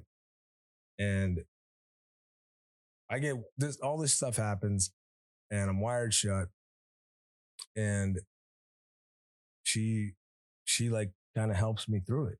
She like gorgeous girl, right? Like every guy that she was coming to our shows when she first had moved to Vegas from Michigan, every guy that was at our shows was like trying to get her number, and which is the reason why you start a band. By the way. Yeah. Well, that's what it was in the beginning, JB. It was the lady, but it's again the evolution. You learn you grow up, you mature in a sense, it's like there's more life, right? Sure. So this person helps me through it, and I'm wired shut, and we're still rehearsing, and we're jamming on this riff that this cat who used to play with us named Jason Wydinas, he had this kind of like slinky, almost Arabic sounding. It was, but the way he played it, it was like, it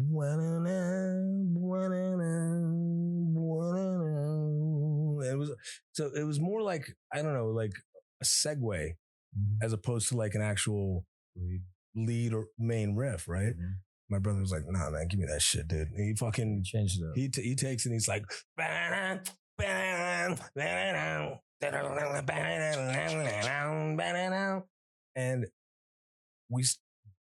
then I don't know, my brother lands on this chord, and I'm like, trapped behind this tangled steel, out along her. Like, I had written this poem. Yeah. Like I didn't have a melody for it. I had already written all these lyrics about like how much I love this girl for helping me through this and blah, blah, blah. And it became the song Lighthouse, right? So then when that line, dude, your line in that, the ambulance, dude, all those lyrics are just insane in Lighthouse, but you're like, the ambulance outride the hearse. Outran the hearse. You sure you want to ride? Yeah. It's like, dude, fuck, that's like, so what? Good. Yeah. So and that came from the paramedics and the police officers who were in the emergency room. Our cousin Ivan showed up. Yeah, me and him. He picked me up. Him and my brother were the first two people to show up, right? Mm-hmm. I had a bad feeling that night too. I remember that. I was like, it was just something spiritual was going. And I was like laying in bed with the girl at the time, and I was just like, but it was like off, and I was like, I swear to God, because I was just like something bad's gonna happen. I was just like laying there. We had already like had the one most awesome night. We were in the honeymoon stage of our relationship, and then I was just like, something bad's gonna happen. You never told me that. Yeah, dude. But what I said was, I was like, it's either gonna happen to me and at the time I was like Jexter, or I was like some weird. One of the homies. I was like, something weird's gonna happen that night. And then I got a text from Cuzzo, and we used to play at a spot called the ER, the emergency room. And Big there. P, Preston. No, it's still there, but it's something else. A different thing. Something else. Yeah, it's not called. Yeah, and then Preston and Ivan reached out, and the text is, dude, your brother's at the ER, and I was thinking, I was like, he's at the bar. I was like, why did he go to the emergency room? Like, why is he there? I thought he was at Palazzo. Like, we're not that place. Why is he there right now? And then Ivan was like, and then it was like, no, he's at. I was like, what the fuck is going on? And and then Ivan pulled up to the house. I got in. We pulled up to Sunrise. It was crazy, man. That was really fucked up. Really fucked up night. And then our parents showed up, and the police officer. There was two police officers still there, and then the emergency room staff there was one doctor on staff, and the cops had told my parents, they were like, yeah, 15, 20 more seconds of what he was taken, he probably wouldn't be here. And so that's where the line, the ambulance outran the hearse. Right. You know what I mean? Yeah. Love it. Yeah. So we end up, we incorporate that song into our sets, and Kevin Churko, he, after we'd had lunch with him, he came to see one of us play live to see if, see if we sucked. Right. Sure. And we played our set, and I remember we get done, and he was like, dude, that Lighthouse, that's a fucking hit song. Yeah. He's like, I want to record that song. And so we recorded Lighthouse with Kevin Churko, the original version of Lighthouse, which is soon to be released here on this upcoming independent release. Again, full circle. Yeah. Right. No pun intended. The Churko version, the brothers version. Yeah. The one that we always wanted to be on the record. To be on the record. Yeah. And that led, Kevin, he's like, okay, these guys kind of know what they're doing. He had a band that he'd been working with for years and years, Still works with them. They're called In This Moment. Amazing. Never heard of them. Amazing band. One of the few female fronted bands in metal and hard rock. And love that band. Yeah, amazing band. And they had a song called The Promise that they had cut with Kevin. And they wanted Maria Brink, the lead singer In This Moment, she wanted it to be a duet. And they were pitching it to like a lot of big names, big names, much bigger than I hadn't even been on the radio at that point, really, other than like the homegrown show on Comp 92.3. Right. And Kevin hit me up and he's like, hey man, will you come in here and just like sing some guide tracks? Just sing the guide track. I just need you to sing the male part for this duet. And I was like, yeah, absolutely. Like, let me do it. Just for the demo, right? Just for the demo, for them to pitch to other, marquee names. Right. And I cut the track, and it was like almost like, I guess like all the planets aligned in a sense, where there was a lot of, again, bureaucratic red tape record label bullshit that everybody had to fucking jump through to make a song happen. Like, it's not the fucking Pentagon, man. Like, just, you want to put a song out together, you want to collaborate, well, it should be an easy thing. Easy, yeah. Like, you would figure it. You would think, right? Yeah. So all of these other big names they fell through in a sense because their record labels were making it difficult. Yeah. And Kevin talks to Maria and Chris from In This Moment and their camp and goes, look, man, this dude fucking killed the part. Like, the part is fucking, it's probably not going to get better than that. Right. And so they're like, yeah. And I'm an independent guy at the time. So all I had to do was sign a sideman contract, which says, right. They didn't have to give away 35% or 50% of the song to somebody else. Yeah. Or deal with a record label and lawyers and all this shit. And they put it out with me on it. And then they got picked up for the Mayhem Festival in 2010. So In This Moment is playing on the Mayhem Festival, and they invite me out to, do you want to come and just sing this one song? And we're like, yeah. I'm like, fuck yeah, let's, of course. I've never been on tour. Which, in my opinion, is the best song on that album. It's a pretty good album too. Yeah. It's a great album. It's a great album. Number one. Number two. Yeah, I think that's the best song on it. Yeah. Well, that was their single. Single. That's why they wanted you to come out too. That's why you got. That was the single at the time, right? I think did they have one before? There was Gun Show. I think was a single too. Mm-hmm. Mm-hmm. But that song came out, and as a duet, I mean, I don't think it had really been done. I think there was like a duet with like Ozzy Osbourne and was it the chick from Heart or somebody like from, 20 years prior, right? But there hadn't been like this metal duet. with a male. You're talking like Lita Ford and Ozzy Osbourne, like Close Your Eyes kind of thing. Like something like, I forget what but there hadn't been anything like that in a long time on modern. I think Evanescence and even came later than that. The Evanescence and what's their name? 12 Stones. Yeah. 12 Stones. Yeah. Our boy Paul's on that song, right? But but even on that track, which was a Grammy award-winning track, right?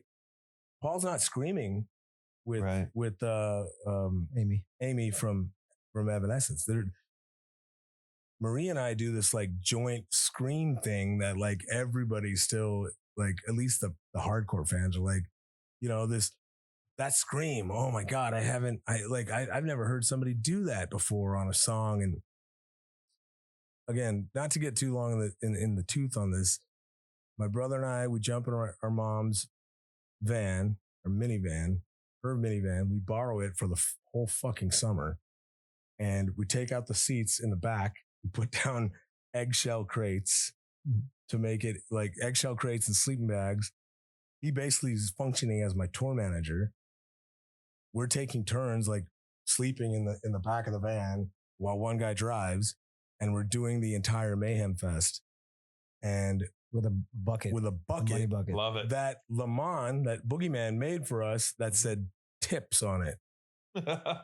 And we would go out with hard. Boogeyman always knew how to make that extra coin. Just whatever you need, man. It's that quan, bro. Show me that That's quan, right, that dog. quan. And we would go out into the crowd at Mayhem Fest, which is packed. You know, Mhm. we're talking tens of thousands of people. And we would sell hard copies of some kind of alchemy. And we would say, look, whatever you want to give us. Here's and a lot of people would give us $20 to put in the bucket. Other people would put in $25 and we would give them a copy. Yeah. So that's how some kind of alchemy got out. That's how it got out. And, Wow. And now it's coming back. And you know, the Kevin Churko version of Lighthouse, the original version that we wanted before all the cooks and the fucking chiefs in the village all were slapping their dicks down on the table. That's coming out. We got a new song with Kane Churko, his son, called Zero Fucks coming out with this whole release. Yeah, I'm excited. I'm excited to see how those things go as an independent release. You know, especially I think, as you guys know, Lighthouse, the Kevin Churko version of Lighthouse, is far superior to the one that actually ended up coming out on True Love. Yeah. Exactly. Yeah. Without sometimes the first swing at it is the best one. You know. Yeah. Mm-hmm. I've had that argument with you guys too. You know, I listen to some of these songs and I hear them as demos and I'm like, why did you change that? I mean, Won't Stop. Come on. I was right on Won't Stop. Right. But we actually did get that version out the way we did. I know. But how much did we have to fight? It took tooth and nail. Well, it took 4,000 fans at Korn. Us opening for Korn of all bands, singing the fucking song back before the label at the time was like, well, why isn't that song on the record? Reacting? Because you dickheads didn't want it on the record. But now you can see the actual, the visceral, organic result of the art. And now you want to capitalize. Now you want to make money off it. It's goofy. But when we were telling you, look, dude, this is the way it should go. Like, can you trust us as the artist that you invested in? But most times they don't want to do that. No, most times they think that they're right and they're the ones who are paying for it. And I mean, So they know understand better. that to an extent. So yeah, but they feel like they know better. You know, I've always been, even in my business with my designers, and we're designing stuff for events and trade shows and whatnot. I'm like leaving it on the table for them to come up with the idea. Because you trust I don't want them. to taint it. Right. I trust them to come up with the idea. And you hired them for a fucking reason, right? That's the reason why I hired them, you know? Yeah. I mean, same with you guys. I don't think I've ever really told you guys like, no way, dude. That's dumb. You know, Yeah. I might have fought for a couple of things, but at the end of the day, I've always said, you know, that's totally up to you. Here's my opinion. Yeah. Right. This is what I think. Right. But totally up to you, which happened. Yeah. And most of the times I think that you guys were right. Honestly, I don't ever remember, going back and said, those guys made the wrong choice on that. The difference with you, at least from an artistic standpoint. yeah, the difference with how you approach that compared to most people in the industry is they'll say that, oh, it's up to the artist, but then if you don't take their idea, they won't push it. They don't push it. Whereas like working with you, like even if it was not your idea, the initial idea, you worked just as hard, if not harder on it, knowing that, hey, this is what the brothers want. This is what they want. Whereas, guys in the industry, no. Oh yeah, it's up to you guys. This is your band. This is your music. Yeah. At the end of the day. Okay. Well, when we say, all right, this is what we want. And then it's like, all right, well, I don't want to work on it. Like it's really fickle with, so many people in the industry like that. Like you have to like kiss their ass and take their ideas so that they work on it. But it's like, dude, just work on our ideas. And that's why you signed us. And that's why you signed us. And it will be successful. Well, I mean, and you are honestly the ones who are standing on the stage in front of the audience that is listening to your music. I think that you guys understand from that perspective what they want to hear, right? Because you can visually see it every night. You see what they're cheering for. You see what they're not. You see when they stop jumping up and down. What's working and what's not working. Yeah. And you understand, I think, emotionally how you're connecting to those people and to those fans. So, and I would assume, and I could be wrong, but I would assume that you're kind of writing around that connection. Yeah. Oh, without a doubt. I mean, the emotional connection is like we mentioned it prior to the break. Yeah, you know, when we're young, we're like, yeah, man, I want to be rich and fuck hot girls. So that's why I'm going to start a rock band. But then it evolves. You evolve as a person, as a human being. And you're like, wait a minute. We can be a part of something bigger than that superficial nonsense, you know, like, and when I will, if we can backtrack for one sec, JB, sure. I will say that there was at least one time in my memory where you were absolutely right. And one of our albums should have been called Dark Money instead of what it ended up getting called. But, you know, again, that's what we wanted to do. And that's what and it would have been so timely. Yeah. And it's so crazy that, you know, in thinking about that, I was just talking to somebody about it. I can't remember who I was talking about it. Maybe it was Jake, but all of those songs that you guys wrote, and I tell people this story a lot of the times, all these songs that you guys wrote in say 2000, and it could have, some of them actually, I think started in 2017, evolved, you know, up into 2019 and eventually released at the end of 2019. And what became this big pandemic, when you listen to the lyrics on those songs, it just completely relates to the future. Dude, it right? was like we were like somehow just feeling it. It was coming, yeah. You know, and I urge anybody, if they haven't listened to the Defy album, to grab a copy and just go through the songs, thumb through them, and tell me that those songs aren't foreshadowing what happened in 2020, 21, 22, 23, and right now. Right? And I wish there was a way for us to say, well, yeah, we knew it was going to happen. I don't know what we had tapped into. That what is it? What's the term? I believe is prescience, not precognizance, but is it? It's something with the word pre in it, right? Mm. But that works. So yeah. We had tapped into the pre-cum of like the zeitgeist. You know what I'm saying? Like, literally. And I don't know how we did it, but we did it. And but then great album. But then we followed it up with Godzillionaire, which is still right now very much in the zeitgeist. It's very much in the times that are happening, you know? And man, I almost did we know? I mean, you know, on that topic, and I look back prior to 2020 and I say, you know, all these corrupt things that are happening in our government only happened in the movies prior to 2020, right? And then I look post 2020 and I'm like, all the movies were written about what they're actually doing, right? Yeah, but that makes you a crazy conspiracy theorist, JB. We are. Oh my gosh. Literally, man. Yes. But I've felt for like their narcissist gaslighting behavior, you know, of like, oh man, we got to listen to them, you know, the big dog saying we should change that name, and he knows, you know, so we got to listen, you know. It's like you like kiss up to them because you think like, okay, if we do it, you're going to help us. You're going to we're taking your opinion and we're going to do it in the hopes that we're in the hopes that like, all right. But then it's kind of like, man, you know, it was very. Well, I've seen that in the past too, where, you know, some of these, you know, producers and not producers, but A&R guys and stuff, where they'll say, you know, follow this direction. And if you don't, they're like, they don't listen. They don't, those guys don't listen. And so therefore they need to prove that you're not going to be successful on it. And therefore they don't do anything so they can prove. So they can say, well, they didn't listen. So that's why it didn't work. That's why it didn't work. Well, and they just listened to us.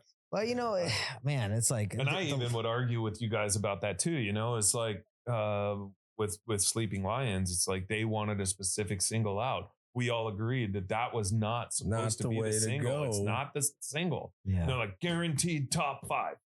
That was the words, right? Guaranteed top 5. Yeah. Okay, well, let's do it. But we get to pick the second single. Yes, you get to pick the second single. I promise. There was all no right, fucking great. second single. Never a second single. Right? Yeah. We have learned a lot. All these, moments of, experience we've been through so much, and again, I think like I like to go into like the perspective, because if that album were to happen, the Defy were to happen that way, and if it would have succeeded, who knows the lineup, but it led us to other guys to come into the group, or we actually, it's a good segue into, a guy who's come in, added so much flavor to the band, and become super close to my brother and I at this point. Yeah. Let's bring Joe. Is he in. here? Yeah, I think Joe might be here. Alex, is Joe here? The JC showed up. Blink twice if you're in Milwaukee, Joe.